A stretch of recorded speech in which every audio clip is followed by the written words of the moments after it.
अस्सलाम वालेकुम। Programme special talk में मियां सैफुर रहमान हाजिर खिदमत। Pakistan Pakistan Pakistan Pakistan is our pride. Pakistan जो है वो बड़ी रेजिलियंट नेशन है। पाकिस्तानी नेशन जो है it has lots of elements of national power. इसके अंदर बहुत पोटेंशियल है। इसकी तारीख़ जो है उस पर हमने एक प्रोग्राम किया और उसमें कई अदवार हमने डिस्कस किए। वो जो पिटफॉल्स, वो जो चैलेंजेस आए, वो जो डायरेक्शन कभी हम थोड़ा वेवर्ड भी, हम बैठ इधर भी गए उधर भी गए, भटक भी गए, और कहाँ कहाँ क्या ख़राबियाँ रहीं, उसका एक ऑब्जेक्टिव जिसे कहते हैं ना बनज़रे गायर जायज़ा भी लिया। और इन सारी बातों के लिए हमने लास्ट टाइम जब हमारी बात हुई थी इसी प्रोग्राम में, इसी की एक सीरीज़ में, तो उसमें जुल्फ़िकार अली भुट्टो का दौर जो आया, तो जब वो वज़ीर आज़म थे, उससे पहले प्रेसिडेंट भी रहे और बहुत कुछ रहे, वो भी कुछ डिस्कस हुआ। और आज फिर थोड़ा सा उसका रीप्ले भी होगा और आगे हम चलते आएंगे कि आज हम कहाँ जाके पहुँचे हैं और आगे मंजिल क्या है और किस तरह हमने इन चीज़ों पे, उन मुश्किलात पे काबू पाना है जो हमारे इस मंजिल के रास्ते में रुकावट है। और इस मौजू पर बात करने के लिए हमारे साथ एक most suitable, a very senior and a very versatile analyst मौजूद हैं, जिनका बहुत वसी तजर्बा है, इंटरनेशनल एक्सपोजर है, और कहूटा के भी आर्किटेक्ट रहे और बेपनाह ईवी लीग से PhD हैं, कॉर्नल यूनिवर्सिटी से। और मेरी मुराद है जनाब डॉक्टर मोहम्मद इकबाल वाहला। आप हमारे साथ यहाँ मौजूद हैं। Sir, thank you very much for sparing some moments out of your precious time. आपको हम वेलकम करते हैं जी, डॉक्टर वाला साहब को। Thank you very much. तो डॉक्टर साहब, हम लास्ट टाइम ये डिस्कस कर रहे थे, चूँकि historical perspective is very important किसी भी मुल्क का, उसका सर्जरी करने के लिए, देखने के लिए कि कहाँ कहाँ पे क्या क्या ख़राबियाँ हुई, कहाँ पे बाय डिज़ाइन हुई, बाय डिफ़ॉल्ट हुई, प्रेशर्स कहाँ से आए, कहाँ हम सरेंडर किया का हमने, और कहाँ हमें आगे निकलने का रास्ता मिला। सो लास्ट टाइम आप हमें बता रहे थे, बड़े अच्छे तरीके से एनालिसिस किया आपने कि भुट्टो का दौर आ गया, वो एक चीफ मार्शल आर्ट सिविलियन बने भी, CMLA भी बन गए, सिविलियन मार्शल एडमिनिस्ट्रेटर, और भी बहुत से इकदाम किए। अब ओवर टू यू जनाब। मियां साहब, just an overview of what we discussed last time. जी, पहले पाकिस्तान में 54 में एक इलेक्शन हुआ, ठीक है जी, जिसमें I don't know who participated, and हमने उसमें गंवाया ही गंवाया, कुछ कमाया नहीं। उसके बाद प्रेसिडेंट अयूब साहब की बात मैं आपको बताई, तो उन्होंने एक नया कॉन्स्टिट्यूशन भी दिया 62 का। 62 का। पहले तो 56 का था ना वो 56 है। तो चौधरी मोहम्मद अली साहब ने जी, वो जी, ब्यूरोक्रेटिक कॉन्स्टिट्यूशन था। हाँ जी, हाँ जी, ब्यूरोक्रेटिक कॉन्स्टिट्यूशन, वो ऐसी कुछ चीज़ें जोड़ के भी कहा। ब्यूरोक्रेट को क्या पता कॉन्स्टिट्यूशन क्या होता है? ब्यूरोक्रेट पढ़े लिखे हैं, हमारे सारे ब्यूरोक्रेट बड़े पढ़े लिखे हैं, कॉन्स्टिट्यूशन इज सेपरेट सब्जेक्ट, लेकिन बदनीयत हैं। हाँ, पढ़े लिखे हैं, बदनीयत हैं। ये बड़े अफसोसनाक, यानी बड़ी अनफॉर्चुनेट बात वेरी है। अनफॉर्चुनेट। बहुत दुख होता है ऐसी बात से, क्योंकि वो एसेट तो कौम तो वही होते हैं ना, एसेट। Exactly. जब एसेट ही खराब हो जाए तो फिर बंदा क्या करे। 62 में जनरल अयूब साहब ने कॉन्स्टिट्यूशन दिया अपना नया, प्रेसिडेंशियल फॉर्म ऑफ गवर्नमेंट का। मैं वैसे I am advocate for a presidential form of government in Pakistan, because that is the only system which today or tomorrow will ever work in Pakistan. Pakistan का जो हालात हैं आजकल, वो कभी ठीक हो ही नहीं सकते जब तक प्रेसिडेंशियल फॉर्म ऑफ सिस्टम ना आ जाए पाकिस्तान में। बस जरा अभी उस कॉन्स्टिट्यूशन के मुतल्लिक बड़ी बड़ी बातें हुई, बड़ी राय हुई, बशर्ते के प्रेसिडेंट आरिफ अलवी साहब जैसा ना हो। ये तो नहीं, कोई आप शर्त तो नहीं लगाएंगे? अच्छा, चलें। प्रेसिडेंट कोई भी हो, अगर फाउंडेशन ठीक हो तो बात सारी बन जाती है। It doesn't depend on an individual का नहीं, बात नहीं होती, सिस्टम की बात है। अगर ठीक हो, सिस्टम अगर सही हो तो बात ठीक हो जाती। तो प्रेसिडेंट अयूब ने जनरल अयूब का जो कॉन्स्टिट्यूशन था, उस पर मौलाना फरीद, मेरे नज़दीक असली पॉलिटिशियन जो पाकिस्तान के हिस्ट्री में आए वो सारे ईस्ट पाकिस्तान के थे। वेस्ट पाकिस्तान से तो फ्यूडल लॉर्ड थे, जिनको पता ही नहीं था कि सुबह कब होती है, शाम कब होती है, ये मतलब प्रस्त indulging in luxuries only. Luxury में रहते थे, जो वो अंग्रेज दे गया था इनको ज़मीनें, तो घोड़े, तो ये तो, लेकिन अंग्रेज कम कम इतना तो करता था, घोड़ी की नस्ल की किताब भी साथ देता था। हाँ, वो अब तो किसी की नस्ल का पता ही नहीं चलता। वो तो पेडिग्रीड किस्म की चीजें। और जब से ये ब्यूरोक्रेटिक सिस्टम आया है, उसमें तो पता ही नहीं कि किसी की ओरिजिनलिटी क्या है, कौन सी नस्ल है, कौन सी नस्ल किसी का पता ही नहीं है। और वो जब ब्यूरोक्रेट आ जाता है तो वो फिर रिवेंज लेता है। वो अपने आप से बाहर हो जाते हैं। मुसल्लियों की औलाद जो होते हैं ना, वो रिवेंज लेते हैं पब्लिक से, उनको ख़राब करके, जलील करके। अच्छा, उस कॉन्स्टिट्यूशन के मतलब मौलाना फरीद ने, ईस्ट पाकिस्तान वाले ने, उन्हें कहा कि अयूब का जो कॉन्स्टिट्यूशन है ना, ये फैसलाबाद के घंटाघर की तरह है। अच्छा, उन्होंने कहा था जिधर से देखो अयूब ही नजर आता है कि उस कॉन्स्टिट्यूशन। जो भी हुआ उस पर हमने डिस्कस कर लिया, जो भी हुआ। लेकिन मैं ये पूछता हूँ, लोगों के अंजाम से तो कुछ सबक सीख सकते हैं ना। हाँ, अंजाम से। पहले तो देखे अयूब साहब का अंजाम क्या हुआ। फिर जनरल याया माशाल्लाह शौकीन आदमी थे। हाँ, हर एक उनका एक बड़े मशहूर एक तराना होती थी, सिंगर, एक्ट्रेस पाकिस्तान एक्ट्रेस की। जी। तो वो जनरल याजा को मिलने गई, तो जब ऊपर लिखा होता तराना अंदर गई हैं, तो वो बाहर जा रही, तो किसी ने उससे गार्ड से पूछा कि ये कौन है। कह रहा ये नेशनल तराना है। अच्छा, नेशनल एंथम, नेशनल तराना हाँ, कौमी तराना, कौमी तराना है, ये कौमी तराना है। अच्छा, तो फिर उनका क्या अंजाम हुआ।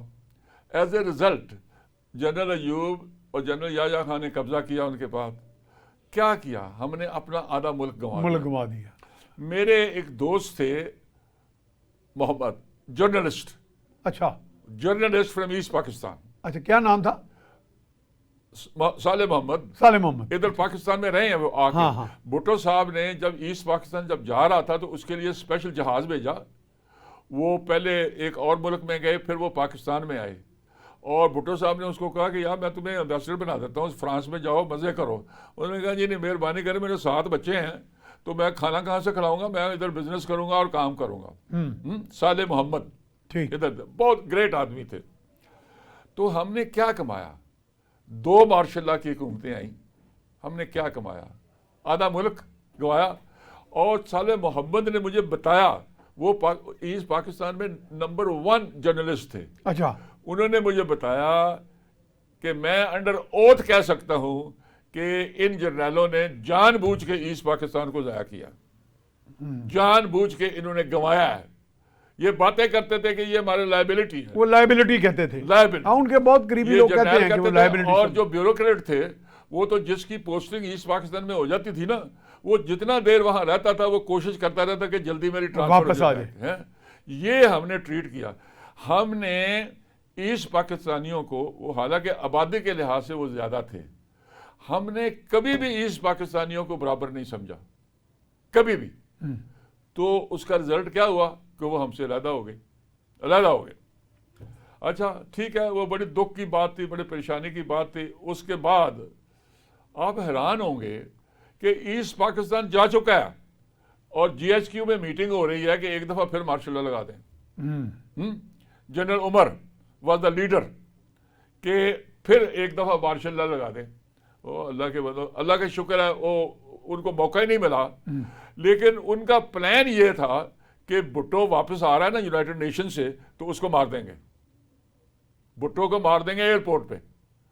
फिर जिसने मरना होता है वो वक्त पे मरना होता है। अल्लाह ने भुट्टो साहब को बचा लिया। भुट्टो साहब ने मेरे सामने होते, मैं ये मेरे सामने की बातें आप, भुट्टो साहब ने पाकिस्तान के आर्म्ड फोर्सेस को इतना बिल्ड किया जिसकी इंतहा नहीं, क्योंकि he was a man of crisis and he was a man in hurry. 2 खूबियां थी उनमें। हाँ, बड़े फास्ट ट्रैक लीडर थे। देखें, वो परफेक्शन तो किसी में भी नहीं होती, किसी में भी नहीं होती। उनकी कई लोग हैं उनको बहुत बुरा समझते हैं, लेकिन जो मेरा पर्सनल एक्सपीरियंस है मैं उसकी बात करूंगा भुट्टो साहब के साथ। एक दिन अभी शुरू में आए तो मेरी भुट्टो साहब से मुलाकात होगी प्राइम मिनिस्टर हाउस में। तो ये गवर्नर या चीफ मिनिस्टर थे रैसानी साहब, शाम की बात है, शाम के वक्त, तो वो रसानी साहब को भुट्टो साहब कहते हैं, नवाब साहब मैं क्या करूं, मैंने करोड़ों रुपए दिए हैं बलूचिस्तान को, लेकिन वहाँ एक पैसा नहीं लगाते, सारे पैसे बाहर ले जाते हैं, कराची में जाके सिनेमे खरीदते हैं और कोठियाँ खरीदते हैं, मैं क्या करूं, क्या करूं। ये उनकी स्पिरिट थी और ये हालात थे।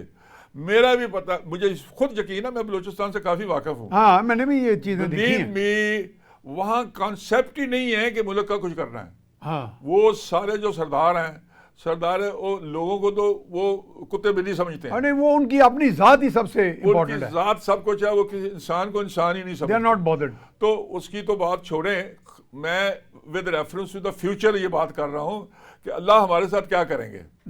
अल्लाह तो नहीं करते, हम अपने मुल्क के साथ क्या करेंगे। भुट्टो साहब ने इस फौज को बिल्ड किया, और सबसे बड़ा कारनामा जो भुट्टो साहब ने किया, क्योंकि he was a visionary, he was a politician, he was a smart man, he was can you call him statesman? नहीं, पॉलिटिशियन थे। पॉलिटिशियन, स्टेट्समैन स्टूट्समैन कोई नहीं वो थे। तो पाकिस्तान में शायद ही ना ना ना, कायद के बाद कोई आया ही नहीं। भुट्टो साहब भी अपने मतलब की बात कर लेते थे जब उनको चाहिए था, ऐसी कोई बात नहीं। अपना इंटरेस्ट वॉच करते थे। वो अपने इंटरेस्ट वॉच करते थे। तो भुट्टो साहब ने जब देखा कि इंडिया ने न्यूक्लियर एक्सप्लोजन कर लिया है, तो भुट्टो साहब ने भी सोचा कि why not us, why not us. तो भुट्टो साहब ने, आपने याद होगा, भुट्टो साहब ने कहा हमें 100 साल चारा खाना पड़े ना, घास खानी पड़े, तो हम भी न्यूक्लियर पावर बनेंगे। उस वक्त हमारी हालत ये थी कि आज या कल वाली बात थी, क्योंकि कोई ईस्ट पाकिस्तान ख़त्म हो गया, एसेट का पता नहीं था, बैंकिंग का पता नहीं था। वो हमारे वैसे भी पूरा मुल्क डिमोरलाइज हो चुका। और हमारे एक जनरल साहब थे, वो उधर ईस्ट पाकिस्तान में आखिरी कारनामा उनका था बैंक लूटना। बैंक लूटे उन्होंने, जनरल साहब ने, जो ईस्ट पाकिस्तान के हेड थे। अच्छा, जनरल टिक्का साहब को तो बच के आ गए पहले ही। ये इस तरह ट्रीट किया ईस्ट पाकिस्तान को हमारी फौज ने, जो बड़ी बदकिस्मती की बात थी। वो हमारा हिस्सा थे, उनको मिनिमम हमें इज्जत देनी चाहिए थी, मिनिमम नहीं थी। इज्जत तो शायद हमारे शुरफा जो हैं किसी को देने के आदी नहीं है, अपने अलावा किसी को इज्जत देने के लिए तैयार नहीं है। वो समझते हैं वो अलीट हैं। पहले तो 22 फैमिली थी ना, बाद में 70 हो गई गालिबन। अब वो एक दिन मेरे बेटे ने कहा, बाबा 70 फैमिली हैं, brigadier and above they are the royal family of Pakistan, there are no, बाकी रॉयल फैमिली कोई नहीं है। वो बाई फैमिली छोड़े, ये 40-45 जो ब्रिगेडियर एंड अबव, अब तो ज़्यादा ऑफिसर हो गए हैं। तो बात हो गई। भुट्टो साहब ने ये ड्रीम देखी। हमारे पास ना पैसे थे, ना कोई सिस्टम था, ना कोई बात थी, लेकिन the man had a dream, like Martin Luther king, I have a dream, and he wanted the accomplishment of that dream. काम शुरू करवा दिया भुट्टो साहब ने। और भुट्टो साहब की इतनी कैपेबिलिटी थी कि उनके इंटरनेशनल रिलेशंस इतने थे कि दुनिया सारी इज्जत करती थी।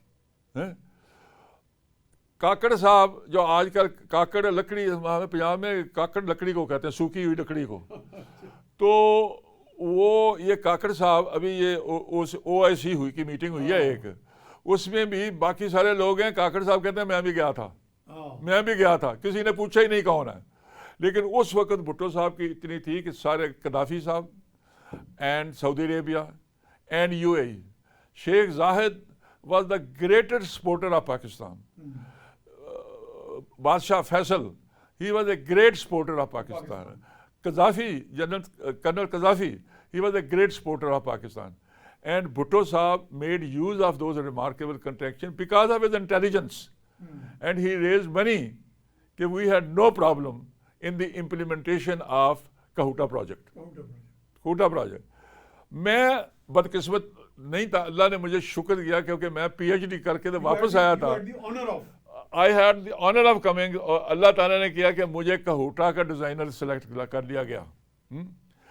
हमने दिन रात करके तो 76 तो 83 तक कितने साल बनते हैं? 7 साल, 7-8 साल।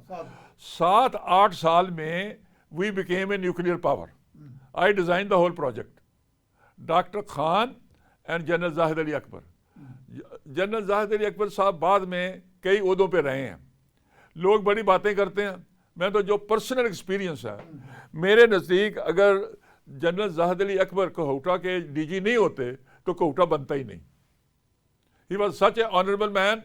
बात होती है test, by profession engineer engineer हैं हाँ and engineer corps commander only. Pakistan फौज में इंजीनियर कोर कमांडर बने सिर्फ जनरल जाहिद अली अकबर बने हैं। खूबी उनमें ये थी, देखिए जब इतना बड़ा प्रोजेक्ट होता है वहाँ पैसे जाते थे बोरियों में, डॉलर जाते थे बोरियों में, क्योंकि हमें तो एक काबला नहीं खरीदने देते थे लोग। सारी दुनिया के कैमरे हम पे लगे हुए थे।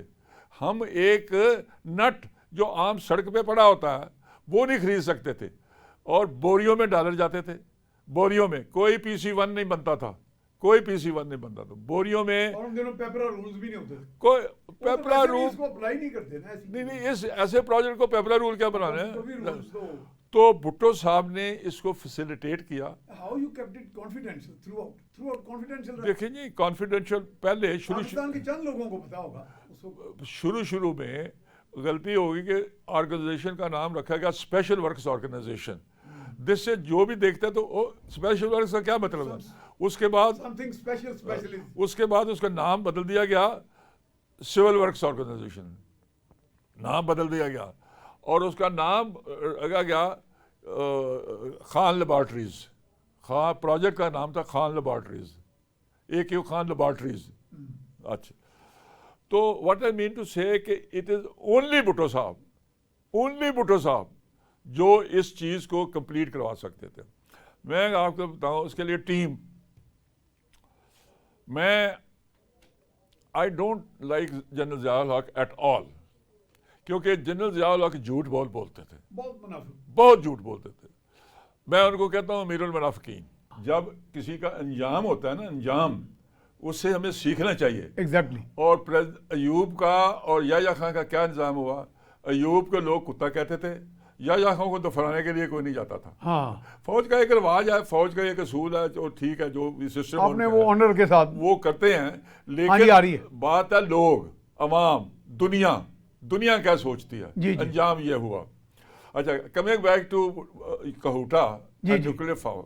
अच्छा, आप अभी जिक्र कर रहे थे कि कोहूटा का आपने यानी लकीली अल्लाह gave you the honour of structuring that Kahuta research. Sitting हाँ, कोहूटा पर एक पीर होता था छोटा सा बैठा था, उसका जो डेरा था हम वहाँ बैठ के ड्राइंगें बनाते थे और वहाँ ही नाश्ते करते थे। इस तरीके से खुदा के फजल करम से 7 साल में प्रोजेक्ट मुकम्मल हो गया। अच्छा, आपने कॉन्फिडेंशियलिटी कैसे मेंटेन की? देखिए बात सुने, it was a very difficult task. Confidentiality ये है कि नो ब्यूरोक्रेट वाज इन्वॉल्व्ड। शायद ये एक वजह के रुक गया वो That is मामला, the main thing. फैला नहीं तरह। कोई सवाल ही नहीं पैदा, देयर वाज नो रीजन। मैं उन्हीं दिनों में इराक पे यहूदियों ने बम मारा, हाँ, उनका न्यूक्लियर प्रोग्राम तोड़ा। तो अब थोड़ा सा तो पता चल जाता ना, मेरे दोस्तों को तो थोड़ा बहुत पता ही था। मैं लंदन जाता था तो कहते थे कि आपको डर नहीं लगता, वो उन्होंने उनका पावर प्लांट खा दिया तो आपका डर नहीं लगता? मैं कह don't worry, we are capable of defending our assets, we are capable of protecting our assets. तो ये बात नहीं थी। 83 में we were a nuclear power, full fledged capable of detonating the absolutely device within 1 week. अच्छा, because device जो होती है यू कीप इट सेपरेट, ठीक है, you don't connect it. Radiation components में होते हैं। 2 कंपोनेंट, मैं सिंपल करने के लिए हाँ, 2 लोगों को समझाने के लिए उसको आप कनेक्ट नहीं करते हैं, क्योंकि कनेक्ट करते हो तो फिर रेडिएशन शुरू हो जाती है, Radiation फिर शुरू। You can only throw. वो अच्छा वाला साहब, हम जाएंगे एक ब्रेक पे, हमें इंस्ट्रक्शन है ज़रा, तो ब्रेक के बाद हम दोबारा आपसे बात करेंगे। नाजरीन, हम जा रहे हैं ब्रेक पे, ब्रेक के बाद दोबारा हाजिर रखें। ब्रेक के बाद हम आपको खुशामदीद कहते हैं। अभी हमारे साथ मौजूद हैं जनाब डॉक्टर मोहम्मद इकबाल वाहला साहब। उन्होंने हमें आज एक डिस्क्लोजर जो हमारे सामने आया है, and it's very pleasant disclosure, और जिससे हमें बड़ी कॉन्फिडेंस मिलेगा इस कौम को कि 1983 में we were a full fledge atomic power. जनाब, दैट इज द टाइम कि जब इजराइल ने इंडिया के साथ मिल के तो कहूटा पर हमला करने का प्लान बनाया था। हमारे दोस्तों ने, उसमें अमेरिका भी और चाइना भी, दोनों दोस्त हैं हमारे, दोनों ने हमारी मदद की और हमने अपने आप को संभाल लिया। और उनके वो स्क्वाड्रन्स आके ना पूरे जहाज कश्मीर में पहुंच चुके थे इसराइल के। अभी मैंने कल देखा है बाइडन से Pakistan is our target, Trump is saying Pakistan is our target, Netanyahu क्या इजरायली प्राइम मिनिस्टर कहता Pakistan, why our target? Because we are a nuclear power. Nuclear power. If we were not a nuclear power, they wouldn't have bothered about we would have, as जिस तरह पिछले 16 महीने में पाकिस्तान को जलीलो ख्वार करके zero level पे ले आए हैं लोग, और पीटीएम वाले, पीडीएम वाले जो भी हैं वो, जिस तरह वो ले आए हैं, हमें कोई पूछता ना, जूते पे ना रखता। उन्होंने कहना था they don't exist, जैसे वो कहते भी हैं, अब कहते हैं, कईयों के बारे कह रहे हैं। काकर साहब गए उधर, वो भुट्टो साहब थे, he called the Islamic Summit Conference, all the world leader, it was like a miracle, come to Pakistan. After we had lost East Pakistan, everybody comes to Pakistan. We had an Islamic conference, Bhutto sahab ने arrange की। वो तो turning point था। आज पाकिस्तान का prime minister जाता है, all he can say कि मैं भी आया था, all he can say, he has nothing, no pride। तो उसके बाद मुझे ये बताएं कि भुट्टो साहब को डिस्टेबलाइज करने की क्या जरूरत थी? उस वक्त डॉलर जो है ऑफिशियल रेट था 990, 9 रुपीज 90 पैसा, और लेकिन बाजार में डॉलर 6 रुपए का मिलता था। जी जी जी। उसकी 4 रुपए का तो मुझे भी याद है। मेरा मतलब हाँ, वो 6 4 इस तरह। देखें, दुनिया एक असूल है, दुनिया में एक असूल है, जिससे ना मुंह उसे नहीं चपेड़। बहुत अच्छे। ये that is the principle of. अब चपेड़ किसको पड़ रही है पहले बताएं। हम तो काबिल भी नहीं रहे, हम चपेड़ के अब काबिल नहीं रहे हैं। ठीक है, हम चाहते हैं क्योंकि चपेड़ मारने वाला कोई नहीं है। अब वो कहते हैं वी डोंट एग्जिस्ट। अब तो डोनाल्ड लू, हम तो डोनाल्ड लूट की मार रह गए हैं। डोनाल्ड लू उसकी मार आ गया, बड़ा बंदे के कहने की जरूरत ही नहीं। लेकिन जब बाइडन और ट्रंप और नेतन्याहू ये कह रहे हैं कि पाकिस्तान, हमें डर है तो पाकिस्तान से है, वो डर इसलिए है कि because we are a nuclear power. And I am very proud of the fact, अल्लाह का मैं बहुत बहुत शुक्र अदा करता हूँ कि I had a very strong role to play. वाह। The credit goes to doctor Khan and general Zahid Ali Akbar, but I was one of the three की जो फोर्स थी। अच्छा डॉक्टर साहब, एक सवाल हम थोड़ा, वैसे मैं करना नहीं चाह रहा था अभी, आप बड़े अच्छे था, वो ये था कि जब जनरल मुशर्रफ ने एक एक्शन लिया डॉक्टर कदीर खान के बरखिलाफ, तो I was also invited among the editors to the army house, जिसे प्रेसिडेंशियल ऑफिस कहते हैं। इन्होंने हमें कहा जी कि इट हैपेंड दैट, उन्होंने ये किया वो किया, कुछ बातें हमें सही नहीं बता रहे थे। ये मुशर्रफ ने हमें एड्रेस करके कहा, इंटरनेशनल मीडिया भी मौजूद था। तो हमने उन्हें पूछा कि हाउ वाज इट पॉसिबल इतनी सिक्योरिटी में कि आपका सीक्रेट आउट हो जाता। अब उन्होंने क्या कहा, ये मैं आपने ज़्यादा इस पर बताना है। उन्होंने कहा जी it was very simple, he just took out a piece of paper from his pocket और उस पर एक ड्राइंग दे के हैंडेड ओवर टू समबॉडी। अब इसका आपने एनालिसिस आपने करनी है, सर्जरी, बाकी आप कंटिन्यू करें, ये भी सवाल आगे आ जाएगा। सुनिए, doctor Khan gave us the nuclear जी पावर, ठीक है, नो डाउट अबाउट इट, ठीक है, we were with him, but leader तो हमारा डॉक्टर खान थे ना। ठीक है। अच्छा, अब आपको वर्ल्ड वार 2 की बात बताता हूं।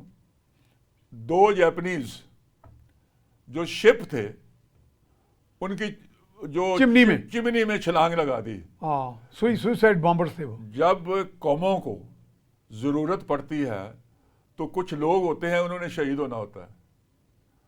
डॉक्टर खान साहब, जो सारा वो मामला था, जैसे भी हमने किया, we were right to do.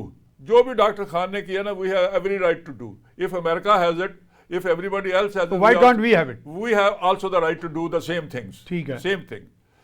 लेकिन डॉक्टर खान साहब ने एक और कुर्बानी दी, अपने इज्जत और एहतराम की और कुर्बानी दी, और उन्होंने कहा कि मेरा ही कसूर है। और डॉक्टर साहब का कोई कसूर नहीं था।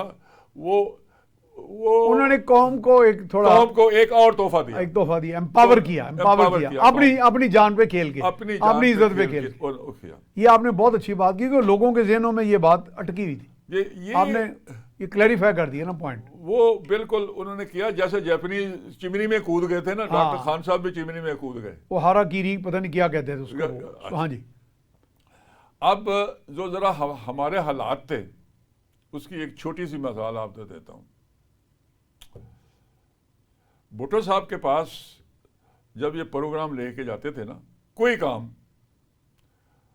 तो ये डॉक्टर खान साहब ने मुझे खुद बताया, मैं तो नहीं जाता था, साथ खोलता है कि बड़ी से बड़ी चीज़ में लेके जाता था तो भुट्टो साहब ने पीछे अपने ना एक बहुत बड़ा शीशा लगाया हुआ था ऑफिस में, तो वो ज़्यादातर कुर्सी उल्टी करके तो बंदे को देख लेते थे कि how is talking. Doctor Khan खुद कहते थे कि अगर हमने 5 रुपए की सब्जी खरीदनी हो ना बाजार से तो हम ज़्यादा सोचते हैं, लेकिन जब मैं बिलियंस की बात करके भुट्टो साहब को कहता था इन 5 मिनट्स, भुट्टो साहब कहते थे go ahead, money is my problem, technology is your problem. वाह, money is my problem, technology is your problem. पहले पहले ये doctor Khan was working in atomic energy commission, और एटॉमिक एनर्जी कमीशन के जो मुनीर अहमद खान थे वो I think he was heading that, Munir साहब जो थे।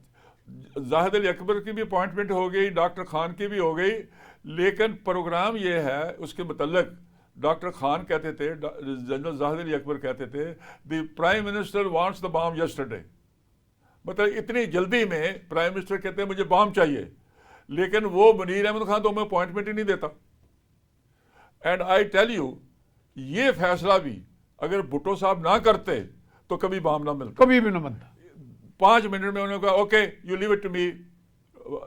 3 दिन के बाद Ghulam Ishaq Khan, AGN Kazi and Agha Shahi will be waiting for you for the meeting. तो ये अपनी डिमांड्स कि मुझे पावर्स क्या चाहिए, पावर होती है फाइनेंशियल, बाकी तो बकवास होती है।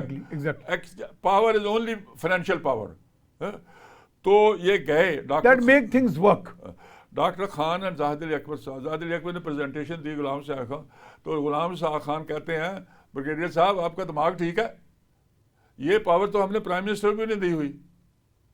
तो जाहिद अली अकबर साहब ने कहा कि अच्छा जी अगर नहीं दे सकते ना तो मैं भी नहीं काम कर सकता, I will go and tell the prime minister कि मैं नहीं काम कर सकता।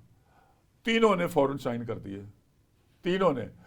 देन पैसे इस तरह मिलते थे कि सुबह 10 बजे हमारी रिक्वायर होती थी 10 करोड़ 15 करोड़ चाहिए, 4 बजे हमको चेक मिल जाता था।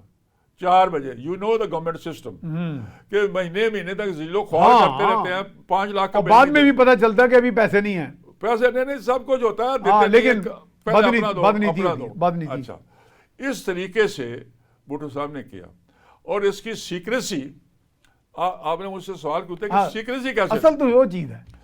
एक दिन बड़ी फैसिनेटिंग स्टोरी है ये। एक दिन जनरल ज़िया ने डॉक्टर कदीर को बुलाया, मुझे इसलिए पता है कि I was virtually 24 hour with doctor Khan and doctor general Zahid Ali Akbar, virtually. मैं जहां भी मैंने काम किया है ना, मैंने कभी मुलाजिम रह के नहीं काम किया, इक्वल लेवल पे काम किया है।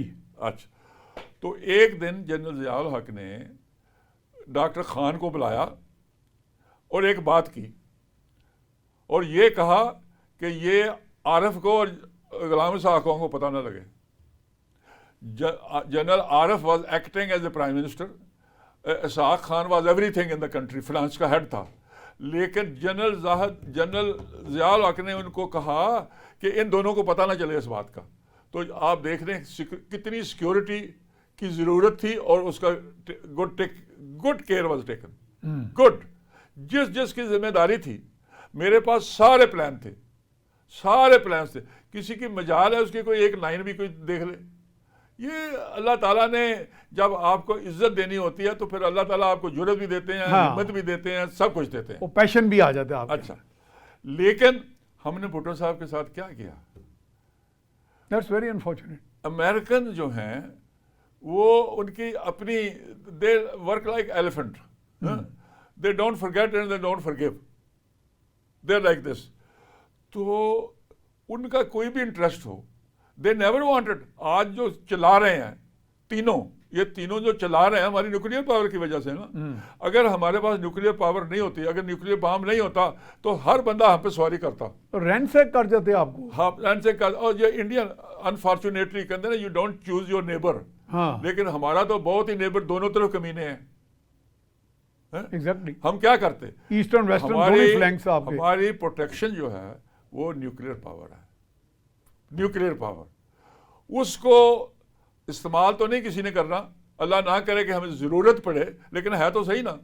एक दिन डॉक्टर चौधरी शुजात बातें अच्छी कर देते हैं कभी कभी कि किस लिए बम रखा है। जब कहते हैं ऐसे बम ताक उत्ते रखने से रखा, अलमारी च रखने रखा है, मारांगे नहीं तो की करांगे। अच्छा, तो चले जज्बा तो है ना उनका। जज्बा चौधरी साहब से बहुत है, बहुत है। कभी आजकल उल्टा हुआ है जज्बा, लेकिन जज्बा बहुत है। अच्छा, तो भुट्टो साहब के साथ हमने क्या किया, क्या किया? That was very उसके unfortunate. भुट्टो साहब को ही कमिटेड नो क्राइम। वो जो खानदान है ना, खानदान ही पूरा पागलों का है। वो जिसको कहते हैं ना गोली मार के मार दिया, हाँ, और रजा कसूरी का हाँ, अहमद रजा कसूरी, उसका बाप, हाँ, उसका बाप नवाब साहब, नवाब वो जा रहा था, होता सड़क पे जाता होता तो टांगे वाले को खड़े कहता, ओए तुमने देखा नहीं मैं नवाब जा रहा हूँ, सलाम नहीं किया मुझे। ये सारे चार भाई हैं, चारे पागल हैं। यानी गुस्सा इतना था कि कहीं तो रद्द-ए-अमल आना वैसी फितरी। गुस्सा नहीं, क्रैक्शन पता नहीं, गुस्सा से जो पागलपन से जो ही उसको भुट्टो साहब के मारने का कोई तल्लुक नहीं। Why should he? Bhutto sahab too was great man, great man, he was far above all these things. But he did in से पार्लियामेंट। ये कसूरी जो था ये बागी हो गया, इलेक्शन लड़ के आप बागी हो गया। भुट्टो साहब ने क्या फिक्स यार, लंदन की पार्लियामेंट का सुने, वहां तो हजारों बातें होती हैं। फिक्स की तो वहां 50 दफा बातें होती। फिक्स का क्या मतलब है? तो थोड़ा सा इसके साथ, उसके साथ ही गद्दारी की ज़ियाउल हक ने भुट्टो के साथ तो की, क्योंकि American wanted it at the behest of America. At the behest of America. जो आया वो Henry Kissinger, we will make an horrible example of you if you don't stop. Bhutto sahab ने कहा I have to go to the public, I have to go to my people. उन्होंने तो करना था, लेकिन इंप्लीमेंट तो ज़ियाउल हक से कराया ना। हाँ, इंप्लीमेंट तो सारा ज़ियाउल हक से करवाया। he acted as a tool in their hands. Tool. हाँ। What did we gain? तो ये तो पेट्रियोटिज्म तो ना ही, फिर वो जो दावा करते lost हैं। everything. He was not a patriot then. What patriot? Patriot तो ना मेरी हुआ बात ना फिर। सुने, अल्लाह ताला ने जो दोज़ख की आग है ना, उसकी डेफिनेशन की हुई है। डेफिनेशन कि ये ऐसी होगी, बहुत खतरनाक, जिसमें ज़ियाउल हक जला है ना, वो तकरीबन बिल्कुल वो जो क़यामत वाली आग है, जो भस्म। दोज़ख की आग है, उसके बराबर की थी। भस्म हो गए थे वो। बस वो भस्म हो गए थे। मैं मतलब अजीब है कि मैं बहुत दफ़ा ज़ियाउल हक से मिला, बहुत दफ़ा मिला। GHQ में मैंने प्रेजेंटेशन, GHQ ऑडिटोरियम में प्रेजेंटेशनें दी, बड़े कमांड एंड स्टाफ कॉलेज मैंने किया।